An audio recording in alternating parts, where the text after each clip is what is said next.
G'day guys, I'm Christopher and welcome back to an art adventure. Today we are going to learn a drawing technique to improve accuracy. It's the grid method and you'll need some paper. I'm using watercolor paper, a ruler, a pencil and an eraser. And you'll also need a reference image. And you can see mine is of a cicada on some leaves and I have that set up on my Surface Pro tablet. If you look carefully, you can see some faint red lines on the image. That is the grid that's overlaid onto it digitally. And I'm using some software called XNView, and I'll put the link in the description. But often, most digital image software will have some sort of grid system that you can use. You'll also have to do a copy of the grid onto your paper, and you can see the grid that was there, and then I've used a kneaded eraser to make the lines more faint. You don't want them to show up at the end. So this grid system you might be familiar with from childhood. It's often a technique that you explore early in school, and some people think of it as cheating in terms of drawing as an adult or as an artist. But many professional artists use this technique if they want to become more accurate, or it's important for a complicated image to have a high degree of accuracy. So I'm starting off here by choosing the square with the cicada's head. And if you're not familiar with the technique, what you do is you look just in that one square and you'll be following the lines and shapes within that square, placing them where you see them on the reference image.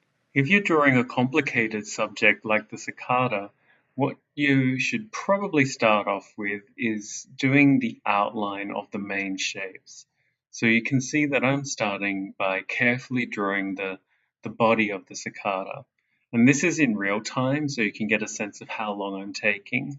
I think in total this drawing was done in about 35 or 40 minutes, but later on I'll speed up the process so you can get a sense of how to draw and then see the overall product in faster time lapse.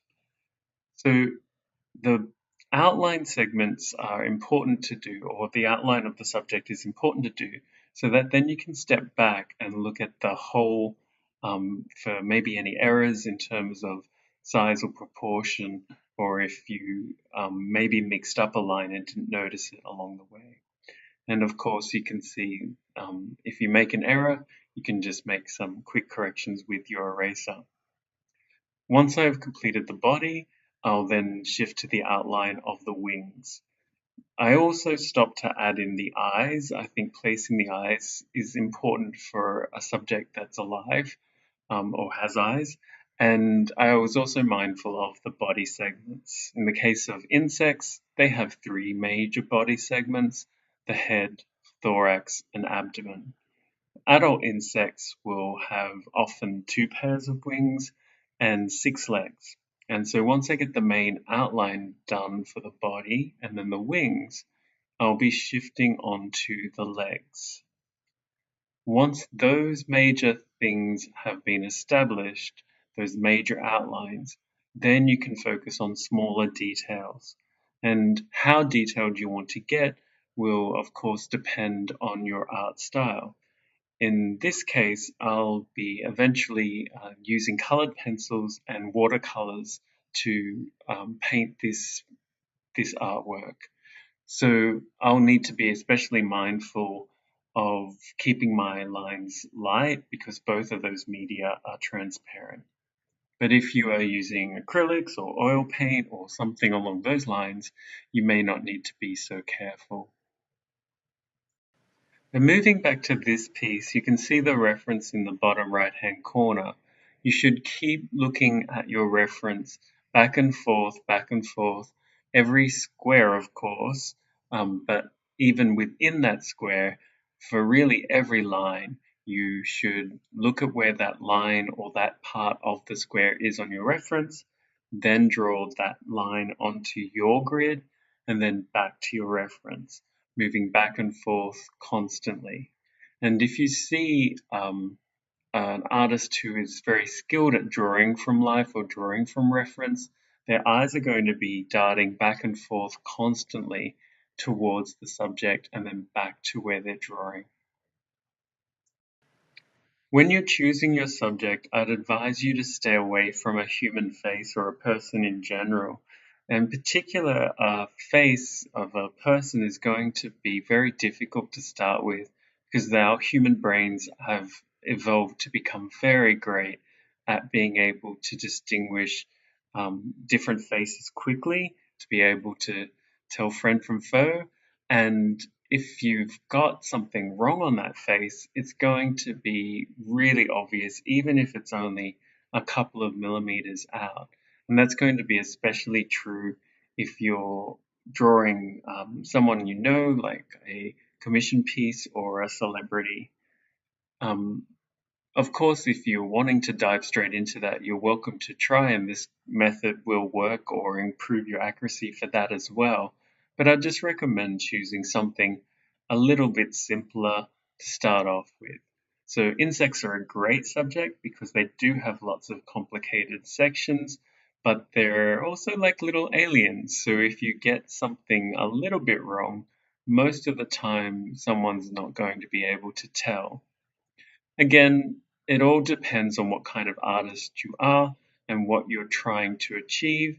Because, of course, if you were an entomologist or you're a scientific illustrator, it would be absolutely crucial to be completely precise in what you're doing. For me, I'm hoping to improve my accuracy using this grid for the cicada, but I'm not particularly worried about having every single thing exactly precise. So if I wasn't using this grid, I think that I could still be able to draw a cicada quite well.